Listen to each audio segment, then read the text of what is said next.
She was obviously a pleasure yacht, well kept, from the brilliant flashes which leapt from her brasswork and the dazzling white of her paint. Every moment she grew in size, while objects aboard took on form and definition.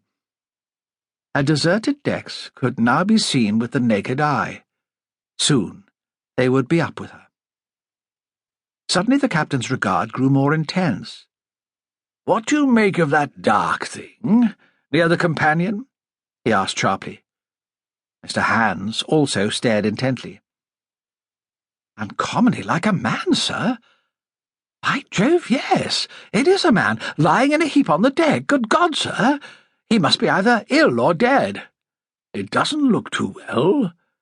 Captain Hewitt glanced down at his passengers. "Pity to wake up all these sleeping beauties," he went on, "but I'm afraid there's no help for it. Give her a call, Mr. Hands." An ear-splitting roar went out from the foghorn. As a breeze ruffles the surface of a cornfield, so a little movement passed over the deck as the occupants of the chairs opened their eyes, sat up, glanced round, muttered imprecations, and once more resigned themselves to sleep. But the blast awakened no answer from the yacht. "There doesn't seem to be anyone else on board," the captain went on. "It looks like something badly wrong. I don't like the way that figure is lying bunched up in a heap. And what's that dark mark beside it? Seems very like blood to me. Give them another call, Mr. Hands." 2 more raucous blasts roared out, reawakening the deck-chair enthusiasts and even sending some of the more energetic to the rail in search of the cause of so unwanted an outrage. Still, there was no response from the yacht. The man on the deck made no movement, nor did anyone else appear. The shining brass wheel could now be plainly seen in its tiny wheelhouse, deserted. "It's blood. That mark is, as sure as we're alive," said Hans. "A pretty bad wound to have bled like that." The yacht was now close by. The powerful glasses reduced the distance to a few yards. "Yes, it's blood right enough," the captain agreed, after another look. "Damn it, we'll have to stop. Chap may not be dead, and in any case we can't leave that outfit bobbing around to put a hole in somebody's bows. Ring down, Mr. Hands." While the second officer rang his engines to stop, and then a few seconds later to full speed astern, the captain turned to the able seaman in attendance. "Tell Mr. Mackintosh I want him here at once, and get the chief steward to find out if there's a doctor on board, and send him here also." For a few moments all was ordered confusion.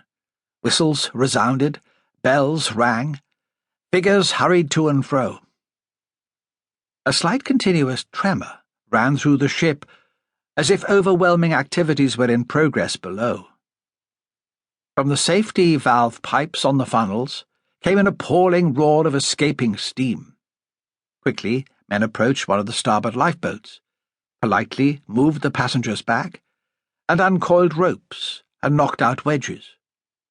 The canvas boat cover vanished with incredible speed, the chocks fell aside, and the patent davits moved forwards. In a few seconds, the boat already manned was swinging motionless over the sea. By this time, the passengers were awake to a man, or rather, to a woman, and were pressing to the rail to see the fun. A little buzz of talk had broken out, jokes were cracked, while those behind pushed forward, clamouring for information from those in front. Glasses and cameras were brought out, and hopes of a thrill were expressed.